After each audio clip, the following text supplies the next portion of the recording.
No último dia 9 de novembro, os Estados Unidos elegeram Donald Trump para a presidência do país.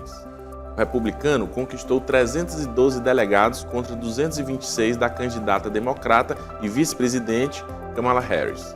A disputa foi bastante polarizada e a vitória de Donald Trump para o seu segundo mandato ressoa nos Estados Unidos e no mundo inteiro em um cenário global bem distinto de 2016 e num contexto de desafios ainda maiores. A pergunta que ecoa mundo afora é: o que esperar de Trump 2? Quais as implicações desse resultado para a geopolítica internacional, a relação com o Brasil e outros países? Qual será a postura americana frente às mudanças climáticas e questões de imigração? E qual o papel dos Estados Unidos em conflitos e alianças estratégicas? Para nos ajudar a entender os impactos dessa vitória na política interna e externa americana, recebemos no programa de hoje o professor da Universidade Federal do Piauí e cientista político, professor Elton Gomes, e o professor Sucupira, que é especialista em geopolítica. O programa Ideias em Debate está no ar.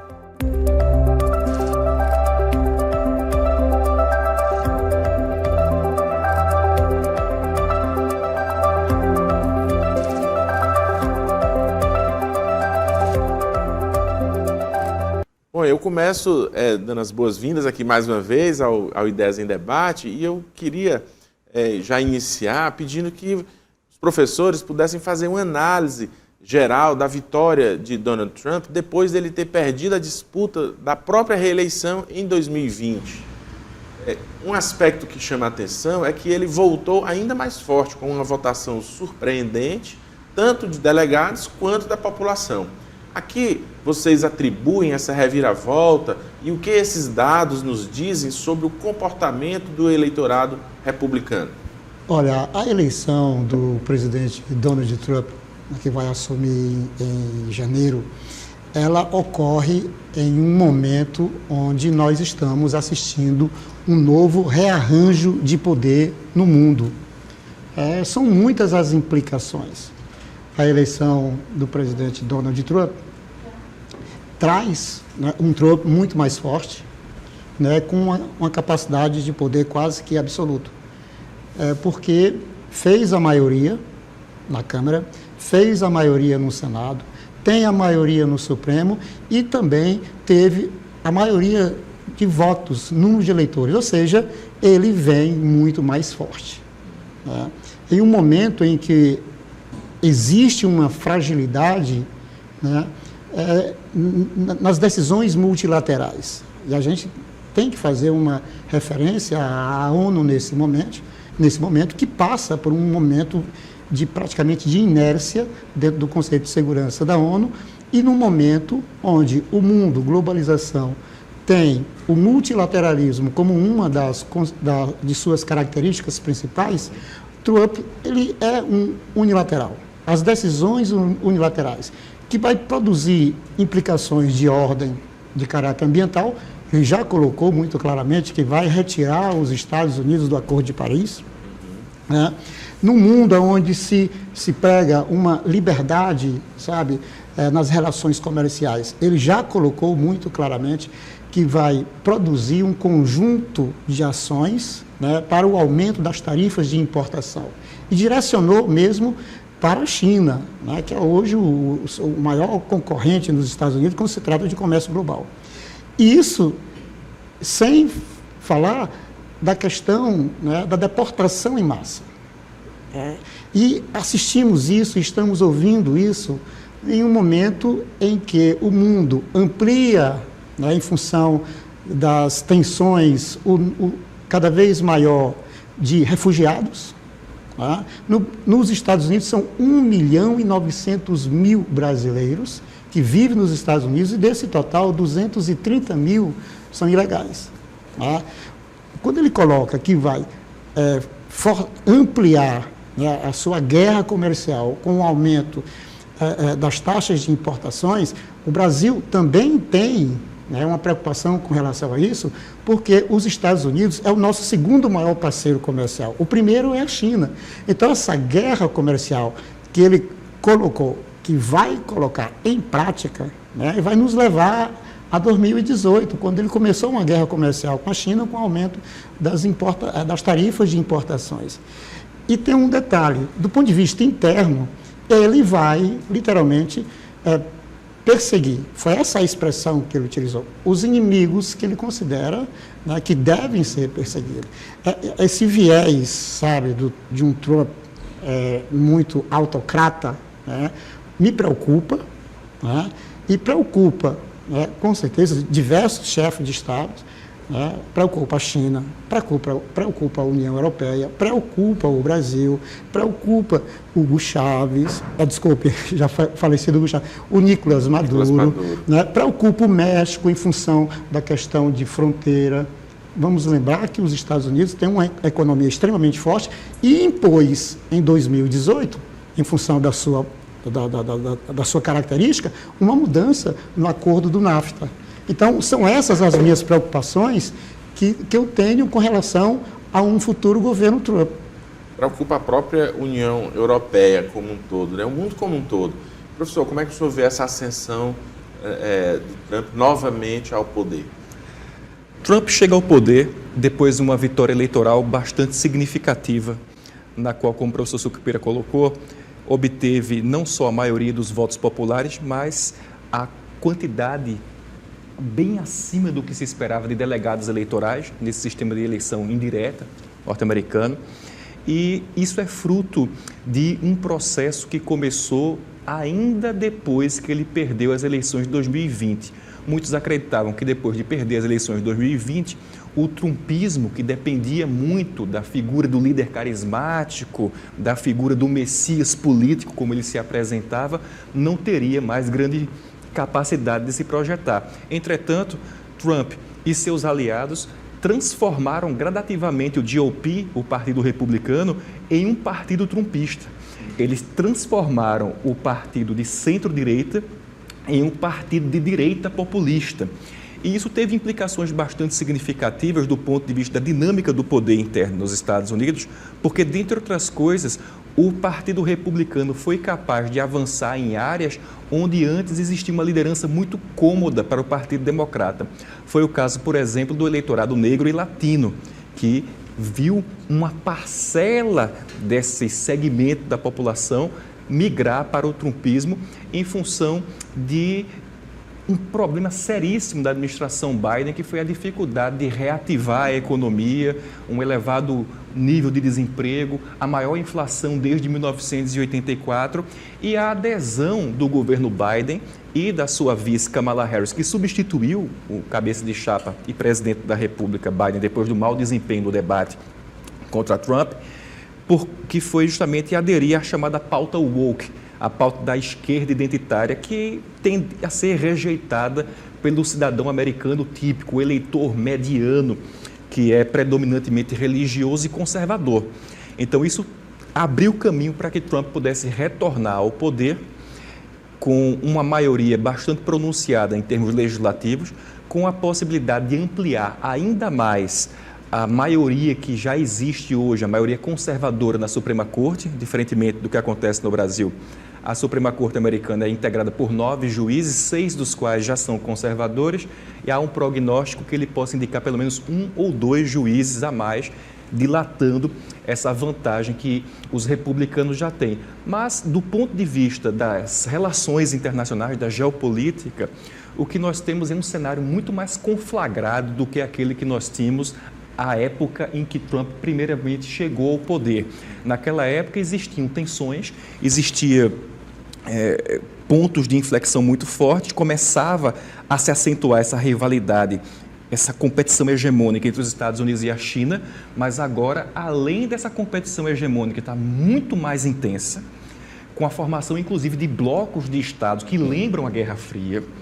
Você também tem guerras por procuração, em que tanto os Estados Unidos e seus aliados na Europa Ocidental, notadamente os países membros da OTAN, quanto o chamado bloco sino-russo, né? China, Rússia e algumas outros regimes autocráticos aliados, Irã, Coreia do Norte, acabam se enfrentando indiretamente. É o caso do conflito na Ucrânia, é o caso do conflito no Oriente Médio e as tensões que envolvem agora o Estreito de Taiwan e a possibilidade de guerra no Extremo Oriente. Então, é um momento no qual a chegada ao poder de um ator que defende soluções de força e que, dos seus aspectos mais fundamentais, tende a ver com ceticismo o multilateralismo, traz aí um alerta para a comunidade internacional. E aí, só pegando aqui o gancho, professor Sucupira, que esse segundo mandato ele acontece em um cenário, como o professor Elton colocou, é um cenário global significativamente diferente de 2016. Sim. Como é que vocês enxergam a capacidade de adaptação de Trump, de sua política externa, frente a um mundo multipolar e mais dividido? Como eu falei, nós estamos assistindo um novo rearranjo de poder no mundo onde há uma fragilidade, né, do chamado multilateralismo. O presidente Donald Trump, ele volta com uma força foi dada a ele uma procuração total para tomar as decisões. Ele não vai se adaptar, ele vai impor. Ele está com a força política para isso, tá? Tem uma força de representatividade do eleitorado norte-americano, tem um sentimento nacionalista, o America First, a América para os americanos. É como se os Estados Unidos não fizessem parte de um todo. Então, ele não vai se adaptar, ele vai impor, como ele já impôs algumas medidas quando do seu primeiro mandato. Tá? Ele vai impor um conflito comercial para atender os interesses norte-americanos, ele vai impor decisões de forma unilateral na geopolítica internacional. Com relação à China, pode ter certeza que nós vamos ter um conflito do ponto de vista comercial. Sim. A China hoje tem espaços nos 4 quadrantes da América Latina. E o governo norte-americano, depois de muito tempo, vai voltar a observar a América Latina. Porque o avanço da China na América Latina preocupa os Estados Unidos, já do ponto de vista econômico, e está ficando extremamente preocupado do ponto de vista de influência geopolítica, de influência de poder estar participando de decisões, né, de caráter interno, como é o caso da Venezuela. Né? Essa aproximação da China, né, junto aos países da América Latina, Brasil, Venezuela, México, Chile, isso traz uma preocupação para o governo norte-americano. Então, Donald Trump e o seu governo, eles não vão buscar uma adaptação. Eles vão buscar, pela potência que são, impor, né, os interesses norte-americanos sobre outros. É típica aquela diplomacia violenta que os americanos têm, né, uma eficiência em fazer. Como é que o senhor vê isso, professor Elton? É o mundo que vai ter que se adaptar ao Trump ou o Trump que vai se adaptar a essa nova conformação global? Bom, meu caro, historicamente, em se tratando de exercício de hegemonia, os países que disputam a hegemonia são os protagonistas do processo. Exatamente. Todos os outros são coadjuvantes ou figurantes do processo político que são, de alguma maneira, afetados por essa competição hegemônica. Então, provavelmente, o que nós vamos ter é um governo no qual os aliados europeus vão ter que arcar com uma parcela maior, pressionados que vão ser por essa política do America First de Trump, para poder manter a estabilidade na Europa, enquanto ele concentra as suas ações no Extremo Oriente com outros apoios. O apoio do grupo chamado Quad, que é composto pela Coreia do Sul, Japão, Austrália e Índia. Os aliados americanos no Extremo Oriente que querem conter a China para que ela não possa exportar poder e influência. E isso, de alguma maneira, pode chegar para nós na América Latina, porém, é importante que nós compreendamos que a América Latina joga um papel mais coadjuvante na política mundial. Ela é importante, o Brasil mesmo tem a 10ª economia do planeta, mas, do ponto de vista das grandes questões de segurança, ele não é tão expressivo. Do ponto de vista comercial, a gente pode sentir essa dureza maior do governo Trump com relação às restrições que devem ser impostas ao comércio com a China. A posição do Brasil, Campelo, professor Sucupira, é muito delicada, porque tem, respectivamente, os Estados Unidos e a China como seus maiores parceiros comerciais. A China é a maior em volume de exportação de 2008 e os Estados Unidos, um país com o qual o Brasil tem históricos vínculos políticos e comerciais desde o século XIX. E aí, professor Elton, como é que você avalia o impacto dessa vitória para essa política de imigração dos Estados Unidos, especialmente considerando as restrições que Trump implementou nesse primeiro mandato? Pois bem, A temática da imigração é profundamente divisiva na arena política doméstica dos Estados Unidos, porque existe, de um lado, um grupo que considera que a imigração é uma ameaça à segurança nacional e à estabilidade econômica, porque, dentre outras coisas, os imigrantes poderiam ser eles mesmos pessoas que fogem ou de situações legais nos seus países de origem, ou porque poderiam ser agentes a serviço do crime transnacional, ou porque trabalhariam por valores módicos, né? Já que não tem que se submeter a todos os compromissos da legalidade. E um outro grupo que considera que, a despeito disso, vale a pena investir na assimilação dos imigrantes legais e ilegais, porque entende que isso não representa uma ameaça significativa do ponto de vista das instituições norte-americanas, do ponto de vista da segurança doméstica e coisas dessa ordem. Trump faz parte do grupo que tende a ver a imigração como um risco à segurança dos Estados Unidos da América. E se elegeu presidente da República com a promessa de endurecer as políticas de imigração, sobretudo a imigração ilegal. Existia nos Estados Unidos uma tendência dos imigrantes legalizados de votar no Partido Democrata. Em período mais recente, essa tendência foi grandemente relativizada, porque uma parte dessa população, já na segunda, terceira geração de imigrantes, acabou se aproximando mais do pensamento conservador. A janela de Overton, como a gente diz na ciência política, se moveu muito mais para a direita. E aí você tem uma situação na qual hoje, mesmo as pessoas que são imigrantes de primeira e segunda geração, muitas delas apoiam a restrição da entrada nos Estados Unidos para fins de salvaguardar emprego, renda, e também porque as políticas do governo Biden foram vistas com muita desconfiança pelo cidadão americano típico, que foi políticas que permitiam, dentre outras coisas, que os imigrantes, ainda que ilegais, requeressem asilo político nos Estados Unidos e fossem assistidos pelo poder público para poder receber uma renda mínima, poder pagar um aluguel e coisas dessa ordem. E são, do ponto de vista econômico quantitativo, é irrelevante. Do ponto de vista da simbologia política, isso afetou muito o imaginário do cidadão típico, que se sentia desprestigiado no sentido de, olha, o governo não resolve o meu problema de desemprego e de altos preços no mercado, mas o cidadão que entra aqui ilegalmente consegue até uma bolsa para se manter. E isso foi muito instrumentalizado pelo Partido Republicano. Um discurso muito incisivo que Trump fez na Carolina do Norte mostrava justamente isso. Agora, os números, Campelo, mostram o seguinte, que tanto o governo democrata quanto o governo republicano colocaram restrições à imigração nos Estados Unidos. E o campeão de deportações é o cidadão Barack Obama, que antecedeu Trump na presidência da República. A política de Biden foi muito mais generosa com os imigrantes do que a de Obama. Então, Trump vai manter essa retórica, vai restringir a imigração ilegal, mas uma coisa que eu sempre digo, e falo muito isso com meus alunos em sala de aula, é o seguinte: os Estados Unidos é um país que foi possibilitado e tornado hegemônico pela imigração. A imigração foi um dos grandes ativos dos Estados Unidos da América para se transformar na nação mais poderosa do mundo. E tem duas coisas. Existem empregos ou atividades que o cidadão americano simplesmente não vai fazer. Precisa de imigrantes. E a outra coisa é que você tem um estado de coisas na qual essa atividade de imigração, se fosse realmente cessada no tanto que a promessa de campanha diz, uma vez o meu orientador dizia, candidato não governa.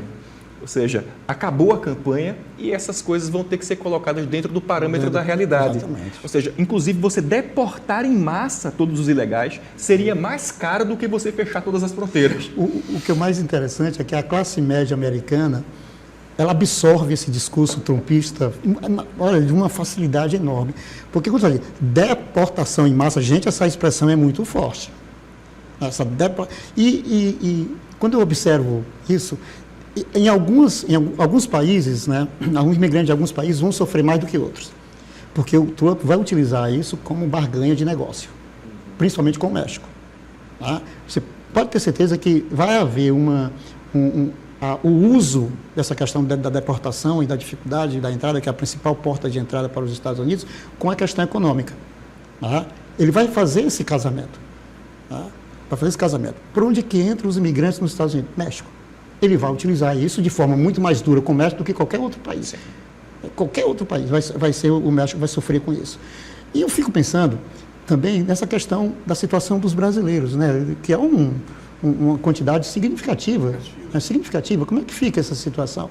Né? Então, nós temos uma implicação com relação ao Brasil e com relação à economia brasileira, né? Porque muitos dos brasileiros enviam recursos para as famílias, né? De certa maneira, são alguns milhões de dólares, com certeza, se a gente for fazer um estudo sobre o impacto econômico, né, de brasileiros que trabalham nos Estados Unidos e enviam seus dólares para o Brasil. Né? Então, é uma situação que vamos esperar para ver, de fato, o que vai ser, o que foi o discurso com relação à questão da imigração e o que, de fato, vai ser real. Mas, com certeza, vai chegar num momento em que isso vai ficar muito claro. Eu só queria fazer só uma observação, que nesse novo cenário de comércio internacional tem a questão ambiental. Nós vamos lembrar que depois de 20 anos nós ainda não chegamos a um acordo entre o Mercosul e a União Europeia. Então, hoje tem essa questão ambiental e os Estados Unidos, fora do Acordo de Paris, né, isso pode produzir também algum ponto, né, de análise de relação de comércio num mundo onde a consciência ambiental, por parte da sociedade civil e não de alguns governos, com relação a essa questão. Né? Tanto que não vamos ser aqui ingênuos de pensar que a União Europeia não assinou o acordo entre o bloco Mercosul e a União Europeia por causa da questão ambiental. Né? Tem a prática protecionista francesa, que é extremamente organizada. É o mesmo, né, caso aí da Macron também, os produtores rurais na França que querem, exato, não aceitam os produtos, porque vai competir com a França. Mas qual foi a questão, qual foi o argumento utilizado? O argumento ambiental. Então, esse argumento ambiental, ele traz para o Brasil uma capacidade que nenhum outro país tem. O Brasil é líder mundial quando se trata de geopolítica ambiental internacional. Pelo menos foi até o dia 1º de janeiro de 2019. Voltou a ser no dia 1º de janeiro de 2022. Porque o governo Bolsonaro foi um governo antiambientalista e que o Brasil deixou de ser um protagonista e passou a ser um vilão internacional. Foi no momento exatamente do final do acordo em 2019 entre o Mercosul e a União Europeia. Então, o Brasil pode utilizar dessa questão ambiental como um ponto-chave de ampliar ainda mais a sua influência. E esse vai e vem do Brasil, essa articulação com China e Rússia, ao mesmo tempo Estados Unidos da América, faz parte do processo histórico, né, do Brasil na diplomacia, né, na diplomacia internacional. O fortalecimento do Brasil na América Latina vai continuar crescendo, porque o Brasil é referência. Né, essa pseudo-tensão de um discurso de Nicolás Maduro com relação ao Brasil, porque o Brasil vetou, isso foi... Mas por que o Brasil vetou? Essa é a questão. O Brasil até hoje não reconheceu a eleição de Nicolás Maduro. Então, como é que o Brasil pode cair na contradição de validar a entrada da Venezuela no BRICS? Sim. Né? Como é que o Brasil avaliza e, ao mesmo tempo, não reconhece? Né? Então, essa postura do Brasil não reconhecer faz parte da diplomacia brasileira, essa situação de um não alinhamento, essa percepção de não alinhamento direto a qualquer grupo de poder, né, que nesse momento estão disputando aí num cenário global, nesse novo rearranjo de força que nós estamos assistindo. Estamos aqui com o professor Sucupira, o professor Elton, e eu queria retomar nosso debate, né, falando que num cenário global cada vez mais instável como esse que nós temos vivido, a gente já tratou disso aqui, como a vitória de Donald Trump pode impactar a posição dos Estados Unidos no cenário internacional, mas especificamente nas relações com países como China, Rússia e a União Europeia. Esses pontos que você mencionou na sua pergunta são os pontos quentes da arena global contemporânea. A China é o principal contendor dos Estados Unidos na disputa mundial pela hegemonia. Então, ainda que não fosse Donald Trump o vencedor da eleição presidencial americana, essa lógica de rivalidade, de conflito, de disputa por poder e influência tenderia a se aprofundar. A diferença é que o Partido Democrata tende a querer conter a China muito mais pela lógica da formação de alianças, do multilateralismo, e que Trump acredita mais em dissuasão, força, não é? E em uma política mais predominantemente transacional, né? Você me dá isso a câmbio daquilo, né? Vai fazer isso com todos os aliados, e, em última instância, de imposição com a forte presença militar, não que o Partido Democrata não faça, também o faz. É uma coisa muito bem consolidada na arena política norte-americana. Com relação à Europa, eu acho que há uma mudança mais pronunciada. Trump, ainda antes de chegar ao poder pela primeira vez, já criticava o perfil do relacionamento dos Estados Unidos com a Europa, porque considerava injusto que os Estados Unidos arcassem com a imensa maior parte dos custos da segurança europeia.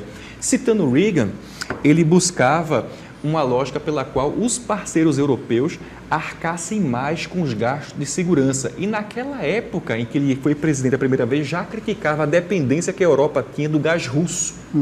Então, muito provavelmente, ele vai enfatizar esse posicionamento, vai exigir que os parceiros europeus tenham um maior gasto com defesa e que passem a manter, isso que vai ser a grande diferença, muito provavelmente, em que se tudo mantenha constante, esses parceiros europeus vão ter que manter tropas de prontidão para que os Estados Unidos possam amortizar os custos da sua hegemonia e focar sua atenção no Pacífico, que é onde Trump considera que seja o nó górdio da disputa pela hegemonia. Dentro dessa análise, nós temos 3 situações que emergiram já há algum tempo e que produziu uma maior complexidade, né, nessa relação China, Rússia e Estados Unidos. A China avançou pelo mundo a sua influência num primeiro momento, né, acentuando a questão do Tibete, num primeiro momento, com a sua capacidade de investimento. A China tem investimento nos 4 quadrantes do planeta Terra. A China tem negócios com 50 países na África, um total de 54.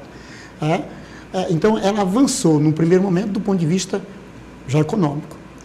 Agora, ela está numa nova fase. Com a eleição, né, a volta, né, a continuidade de Xi Jinping, né, essa rota de comércio, né, toda fez parte dessa capacidade da China de ampliar a sua influência do ponto de vista econômico. Agora ela está entrando num outro patamar, que é o patamar de uma capacidade de articulação diplomática, né, consolidando sua influência em regiões, mas principalmente no Oriente Médio, no continente asiático, no Oriente Médio.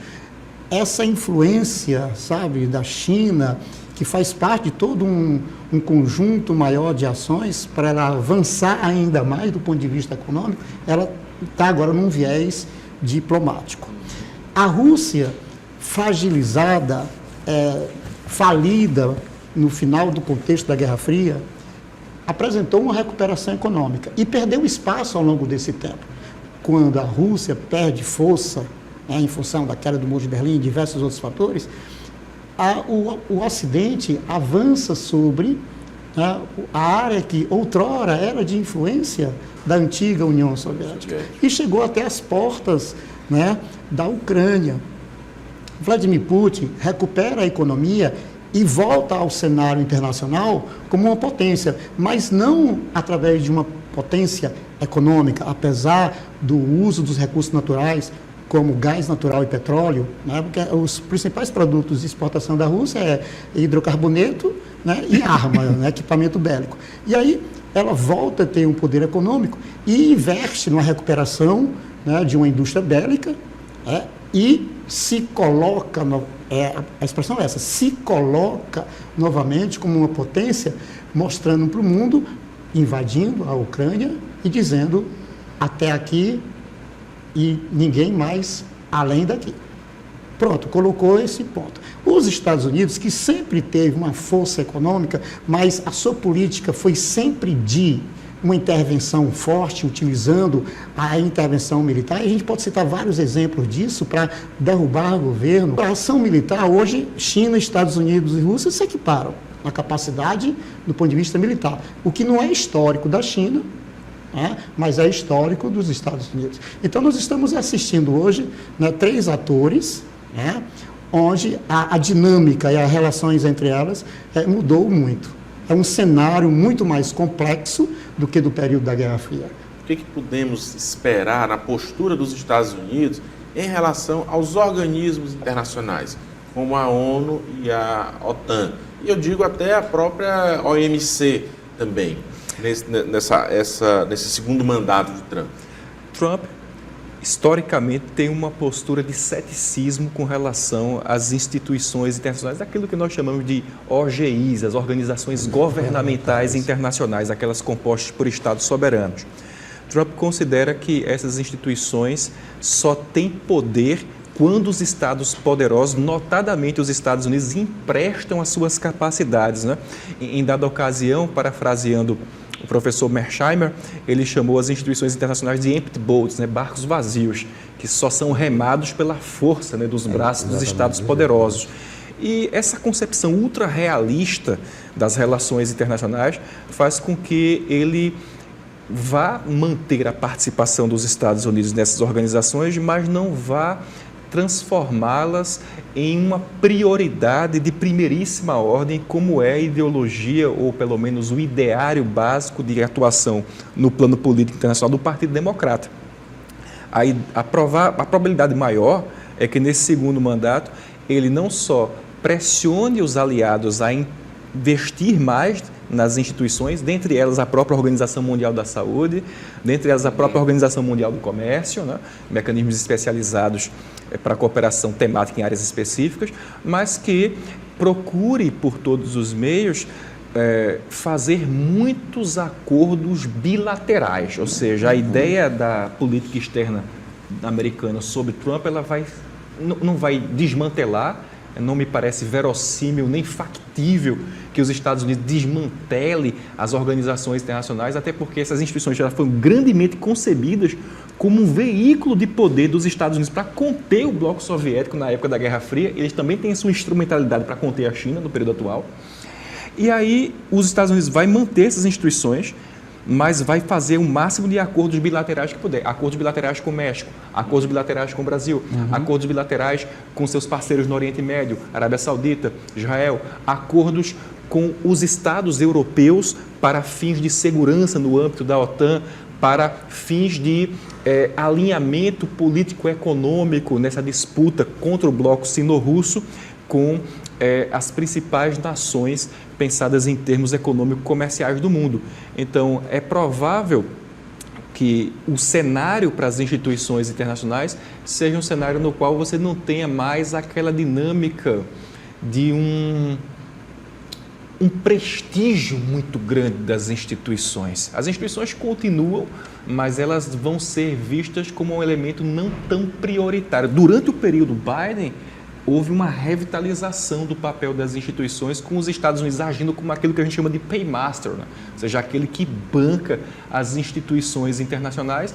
E existe até um dito popular que diz que quem paga a banda escolhe a música. E, evidentemente, os Estados Unidos arcava com esses custos para poder também aumentar o seu poder nessas instituições. Trump acha que o poder tem que ser exercido de maneira mais pura, direto, e, em última instância, se preciso for, pela lógica da força militar. Professor Sucupira, que a gente vê, ainda dentro desse cenário, que esses organismos internacionais como a ONU parecem que atuam muito fortemente quando está tratando de países que não têm uma força política ou econômica muito forte. Então, quando a gente vê a Rússia invade a Ucrânia e a ONU ela fica, de certa forma, ali calada, sem nenhum poder.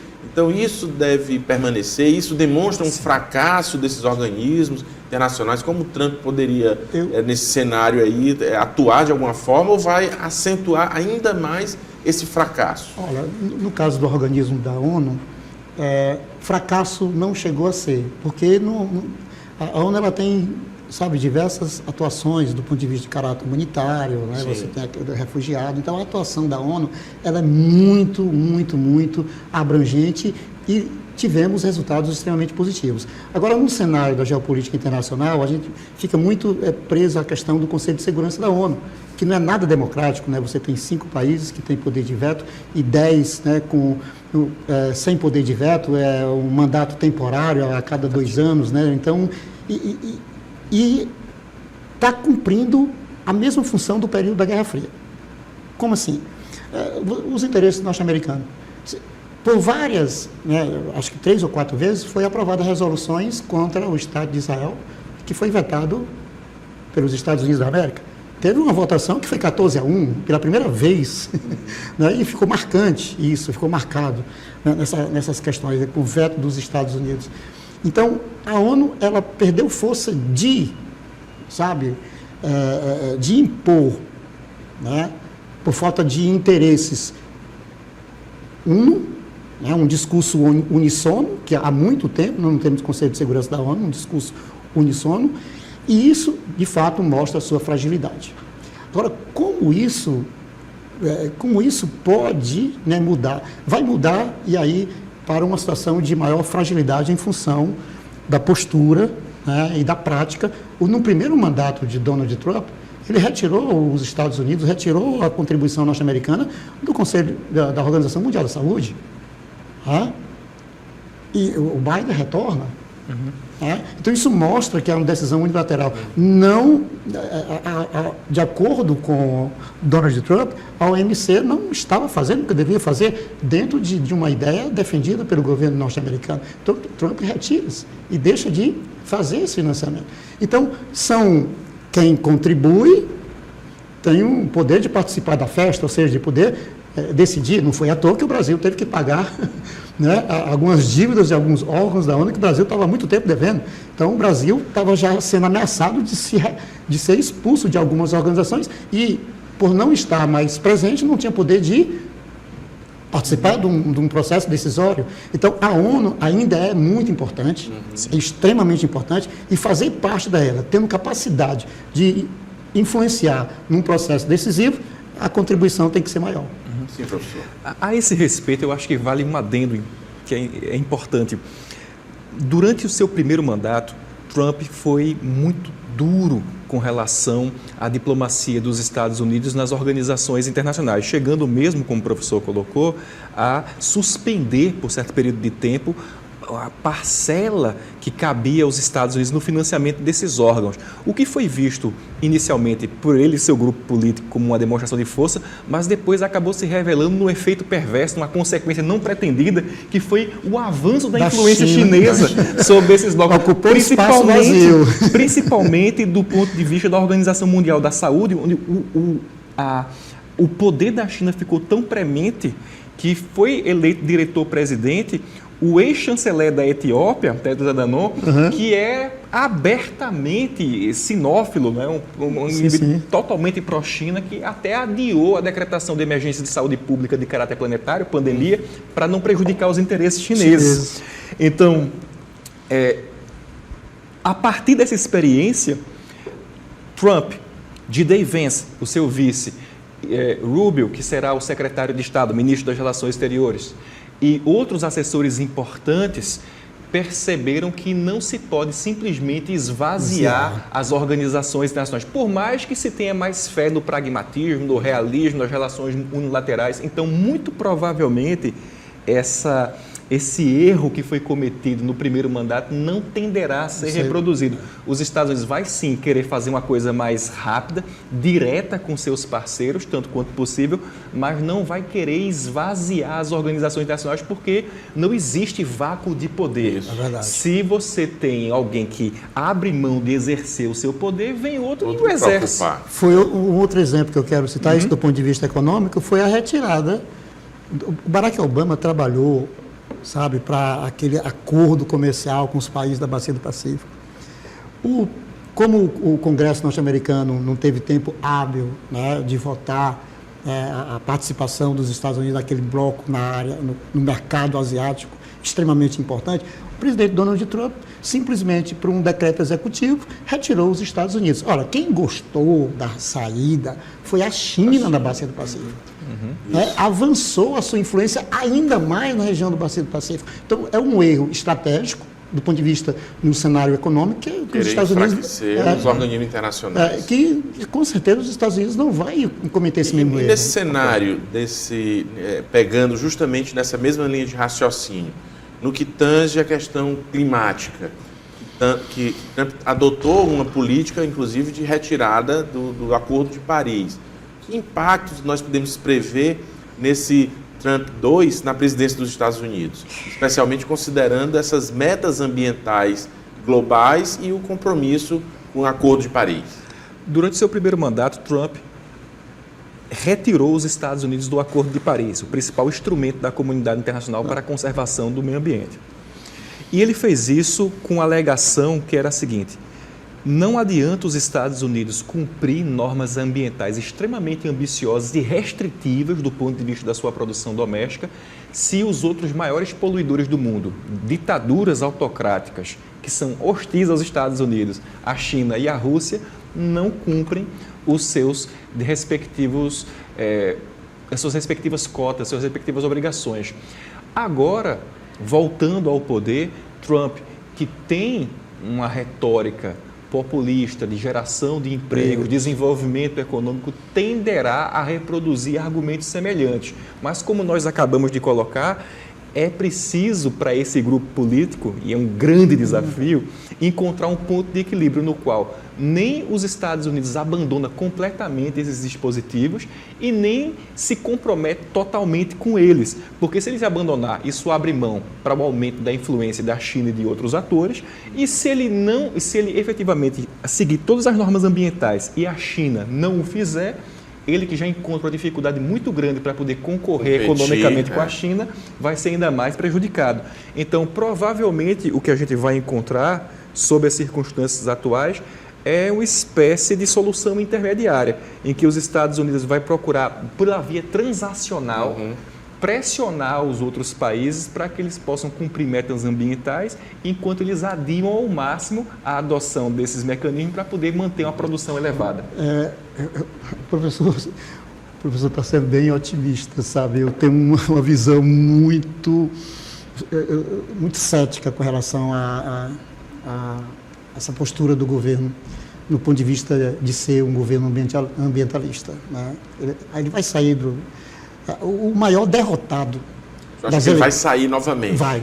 O maior derrotado dessas eleições nos Estados Unidos, com o aval da maioria dos eleitores, foi a pauta ambiental.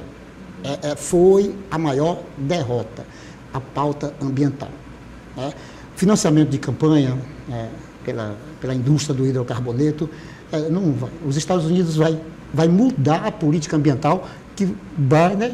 Gente, eu fiquei assim espantado com a política ambiental do Biden nos seus 100 primeiros dias. Foi uma das suas prioridades de governo. Foi. Eu fiquei, poxa, vamos voltar para o caminho, beleza? Que ótimo, os Estados Unidos, um dos maiores poluidores, com preocupação ambiental, com muitas restrições que se colocar em prática. Aí vem a classe média norte-americana, o eleitor norte-americano diz, olha, nós não estamos nem aí com a pauta ambiental. Queremos um Estado forte, crescimento econômico. Agora, o X da questão é que a pauta ambiental nos Estados Unidos foi derrotada, mas no mundo ainda é uma pauta importante e uma pauta de imposição, dependendo dos interesses econômicos das multinacionais que de fato normatiza como deve funcionar esse mundo do ponto de vista de geopolítica e do ponto de vista econômico. Eu costumo dizer que quem inventou a atual dinâmica da globalização foram as multinacionais. Bom, e para concluir, o que esperar então dessa diplomacia norte-americana sob Trump? É possível imaginar uma postura mais pragmática e menos ideológica? Essa é uma pergunta e tanto, porque Verdade. Esse grupo político se viabilizou a partir de posicionamentos ideológicos. É um fato. Foi o que ganhou a opinião pública e permitiu a dilatada, e avassaladora vitória que Trump teve, consolidando-se aí como um presidente extremamente popular e ainda muito mais poderoso do que foi a primeira vez que chegou ao poder, prometendo inclusive uma guerra contra a burocracia americana, contra o Deep State. Agora, ao mesmo tempo, os países, do ponto de vista da condução da sua política externa, não seguiam por ideologia, eles seguiam pelo frio cálculo do interesse. Eles seguiam por posicionamentos muito pragmáticos, de Exato. coeficiente de força, interesse, poder. Então, claro, do ponto de vista doméstico, a dimensão ideológica tende a preponderar. Mas no que diz respeito à condução das relações exteriores, Trump tenderá, ainda que seja cético com relação às instituições internacionais, ainda que tenha essa mentalidade de negociador, de transação quase comercial das relações internacionais, tenderá a agir de maneira muito pragmática para alcançar os grandes objetivos dos Estados Unidos. E esses objetivos, entenda, não são objetivos do cidadão privado Donald Trump, são objetivos das elites políticas e econômicas dos Estados Unidos, que são os verdadeiros protagonistas desse processo, dentre eles as empresas multinacionais, mas não apenas, né, que vão procurar fazer aquilo que os Estados Unidos faria, quer fosse o Partido Democrata, quer seja agora o Partido Republicano, conter a China, né, manter um relacionamento forte com a Europa, impedir que o país da região do horizonte geoestratégico imediato dos Estados Unidos sucumba sob o poder e a influência da China, manter o apoio a Israel no contexto do Oriente Médio, né, buscar manter a posição dos Estados Unidos da América como país hegemônico, a nação mais poderosa em termos políticos, econômicos. E uma coisa que eu chamo a atenção, boa parte desse processo, acho que a parte ideológica vai ficar muito a câmbio da exportação de cultura dos Estados Unidos. A gente fala muito de dinheiro, a gente fala muito de homens, armas, capacidades militares, mas uma das coisas mais importantes para o exercício da hegemonia é a capacidade de fazer as pessoas pensarem de maneira parecida com você. E é um dos grandes problemas que a China enfrenta. A China enfrenta o obstáculo do idioma, o obstáculo cultural muito distinto. E uma das coisas que foi colocada por assessores próximos de Trump é que agora, chegando de novo ao poder, os Estados Unidos vão investir massivamente nessa projeção de uma imagem de força, de um American Way of Life, para poder meio que... É a ideia do MAGA, né? Do Make America Great Again, né? A sigla lá dos trumpistas, que é justamente essa dinâmica de você projetar, não só, essa que é interessante, não só ser poderoso, mas também parecer poderoso. Isso é muito importante para esse grupo político, e é nesse campo que vai ter um componente ideológico da política externa, mas para o comércio, para as questões de segurança, tende a prevalecer o pragmatismo. Os interesses econômicos se sobrepõem aos aspectos ideológicos, sabe, aspecto ambiental, cultural, social se sobrepõe. Então, vai depender do interesse dessa classe dominante dos Estados Unidos da América. Para uma conveniência interna, o ponto de vista ideológico vai estar lá para uma sociedade que é puritana, mas não é puritana, é conservadora, mas não é conservadora. A classe média norte-americana é um purgante. Mas aí você tem um interesse econômico. Então, o interesse econômico, dependendo dos interesses norte-americanos, pelo mundo, do ponto de vista ideológico, ele vai se tornar fragilizado. Do ponto de vista interno, para manter a classe dominante, produzindo, e fortalecendo, como o professor colocou, tentar mostrar para o mundo um novo American Way of Life, é um pouco mais difícil em função, hoje, de nós termos um conjunto maior de meios de comunicações e do avanço da China, que tem um obstáculo cultural. O grande problema da China, só não se tornou ainda mais importante no mundo, é a questão cultural. Sabe, os Estados Unidos soube fazer muito bem, sabe, o American Way of Life durante o período da Guerra Fria, né? O meu nome, José, bem brasileiro. Washington, americanizado. Sucupira, cearense. Lima, maranhense. Ou mistura da porra. Aí eu perguntei para meu pai, papai, por que o Washington? Aí ele disse, meu filho, porque nos anos 50 e nos anos 60, quando você nasceu, era bonito colocar o nome em inglês, então é por isso que é o Washington, o Wellington, o Wendell, o Jaqueline. Quer dizer, eu sou fruto de um American Way of Life dos anos 60.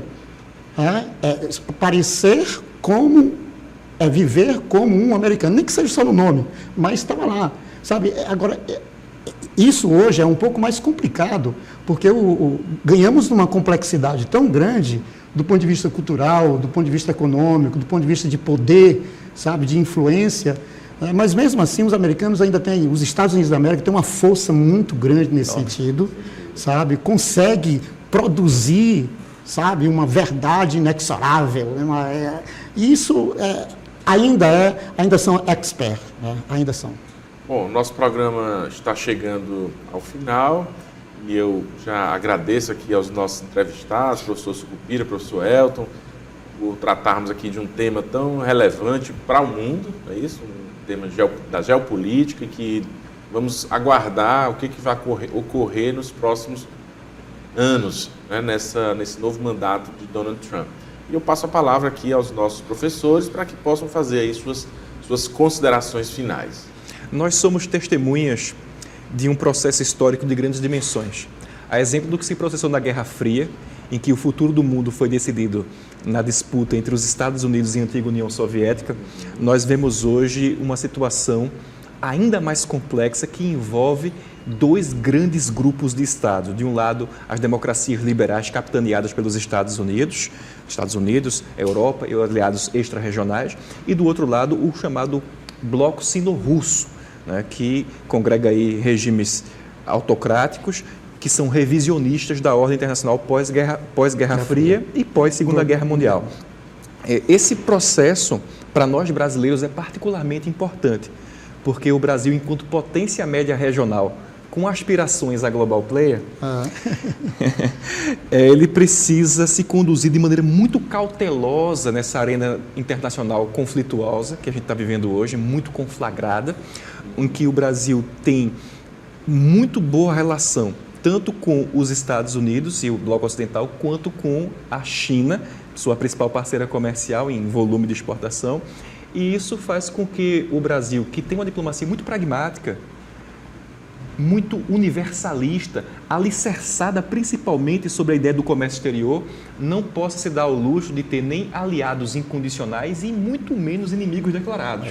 Então, é um momento chave da história do Brasil e do mundo que a gente precisa acompanhar com muita atenção, estudiosos, analistas, observadores, cidadãos, porque disso a gente vai ter as definições macro da política, da economia, da segurança e, como a gente falava, até mesmo potencialmente das grandes questões culturais nesse mundo globalizado.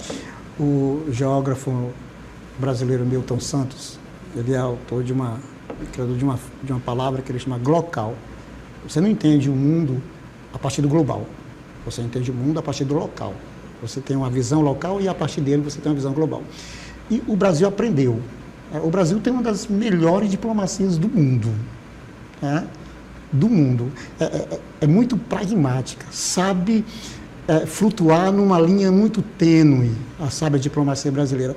E é isso que o Brasil tem que colocar em prática, continuar com essa habilidade diplomática de poder navegar num mundo cada vez mais, sabe, forte, produzindo grupos, né, de polarizados. Então o Brasil ele tem que saber flutuar nisso.